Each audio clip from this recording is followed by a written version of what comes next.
পৃথিৱীৰ আটাইতকৈ সৰু দেশখন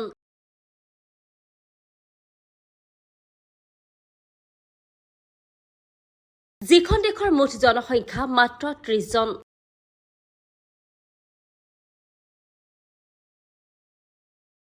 ৰাষ্ট্ৰসংঘই জনসংখ্যাৰ প্ৰতিবেদনত উল্লেখ কৰিছে যে বিশ্বৰ জনসংখ্যা প্ৰায় 8 বিলিয়নৰ ওচৰ চাপিছে।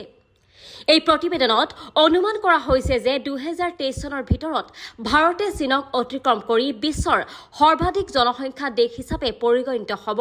কিন্তু পৃথিৱীৰ এনে বহু দেশ আছে যিবোৰ খুব কম বা নগণ্য জনসংখ্যাৰ বাবে সংগ্ৰাম কৰি আছে।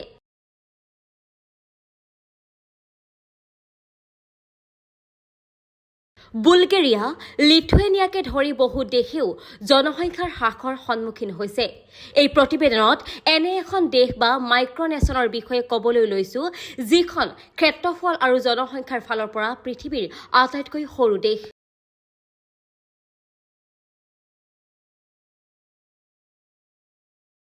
আপুনি মাইক্ৰনেশ্যন মানে কি জানেনে? এই দেশখন হ'ল এখন মাইক্ৰনেশ্যন। ক্ষুদ্ৰ দেশবোৰক সেইবোৰ দেশ বুলি কোৱা হয় যিবোৰ অতিকৈ সৰু। আনকি ইউএনেও সেইবোৰক দেশ হিচাপে স্বীকৃতি নিদিয়ে। এনেধৰণৰ এটা জাতি আমেৰিকাৰ নেভাডা ৰাজ্যত আছে, যাক মানুহে মলচিয়া গণৰাজ্য বুলি জনা যায়।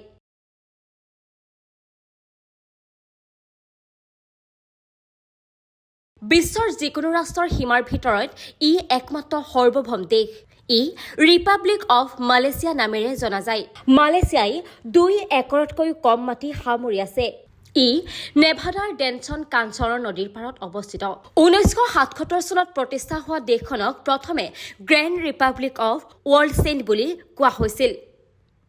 1998 চনত প্ৰায় 20 বছৰ পিছত ইয়াৰ নাম সলনি কৰি কিংডম অৱ মালয়েছিয়া কৰা হয়।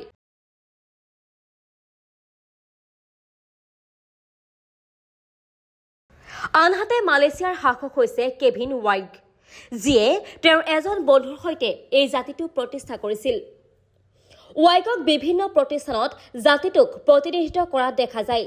ফ্ৰেণ্ডশ্বিপ গেটৱে বেংক অৱ কিকাৰ্চিয়া আৰু মালয়েছিয়ান চৰকাৰী কাৰ্যালয়ত মালয়েছিয়া ৰিপাব্লিকত উপস্থিত আছে। মালয়েছিয়াৰ মুদ্ৰা হৈছে ভেলোৰা। ইয়াত জাতীয় ভাষা ইংৰাজী, কিন্তু মানুহে এস্পেৰাণ্টো আৰু স্পেনিছ ভাষাতো কথা পতা হয়। দেশৰ ৱেবছাইটত উপলব্ধ তথ্য অনুসৰি এই দেশৰ সৰ্বমুঠ জনসংখ্যা হৈছে 30 জন। ইয়াৰ উপৰিও দেশখনত 4টা কুকুৰো থাকে। দেশৰ মুঠ সাক্ষৰতা 75%।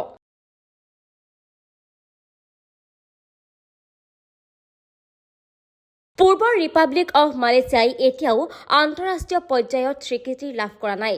এই কাৰণে ভেটিকান চহৰ আনুষ্ঠানিকভাৱে বিশ্বৰ আটাইতকৈ সৰু দেশ, যাৰ আয়তন 0.44 বৰ্গ কিলোমিটাৰ আৰু জনসংখ্যা মাত্ৰ 800।